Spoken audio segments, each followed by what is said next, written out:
Assalomu alaykum. O'rminglar yaxshimisizlar? Buzumisizlar? Meni ismim Azamat. Amerikaga 11 yil oldin kelganman. Shu yillar davomida turli ishlar qildim. Lekin oxirgi yillarda truck driver bo'lib ishlab kelyapman. Men o'zimni truckim bor va men ownerman.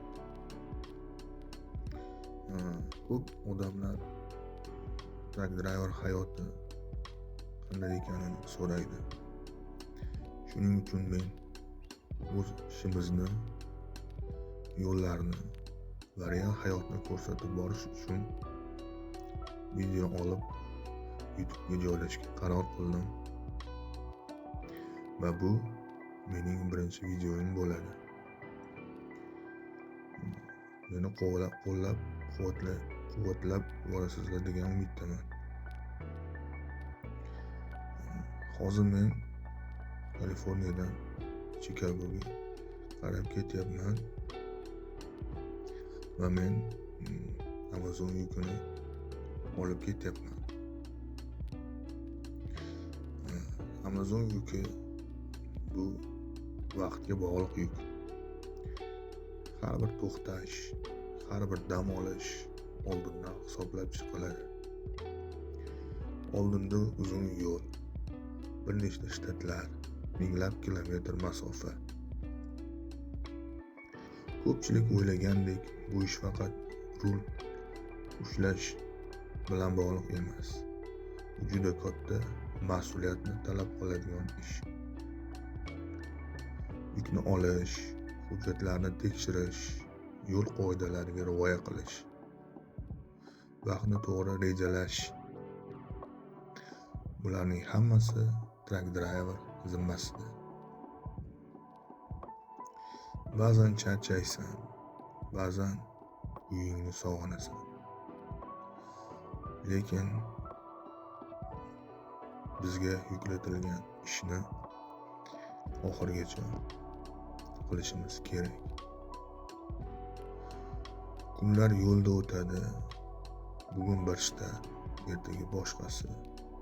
Truck stoplar, yoqilg'i quyish, qisqa dam olishlar. Hayot shu tarzda o'tadi. Uzoq yo'lda ko'p o'ylaysan kishi, oila haqida, kelajak haqida. Ba'zida yo'llar chiroyli bo'ladi, ba'zida ob-havo qiyinlashadi, yomonlashadi, qor yog'adi, yomg'ir. Amazon yukini olib yurish juda katta mas'uliyat talab qiladi. Chunki bu yukni kutayotgan minglab odamlar bor. Va bu yuklarni o'z vaqtida yetkazib berish juda katta mas'uliyat. Har bir quti kimningdir buyurtmasi. Shuning uchun yukni xavfsiz va vaqtida yetkazish mening uchun juda muhim. Kechikish bo'lsa muammo bo'ladi. Shuning uchun jadvaldan chiqmaslikka harakat qilaman. Lekin uyquni o'z vaqtiga qo'yib, ovqatlarni o'z vaqtida tanovul qilib ishlayman. Mana shunday truck driver hayoti. Agar sizga Amerika yo'llari, truck driver ishining real tomoni qiziq bo'lsa, bu kanal orqali bularni ko'rsatib boraman. Meni yo'qotib qo'ymaslik uchun kanalga obuna bo'ling. Hali oldinda yana ko'p safarlar bizni kutmoqda. Rahmat, sog' bo'ling.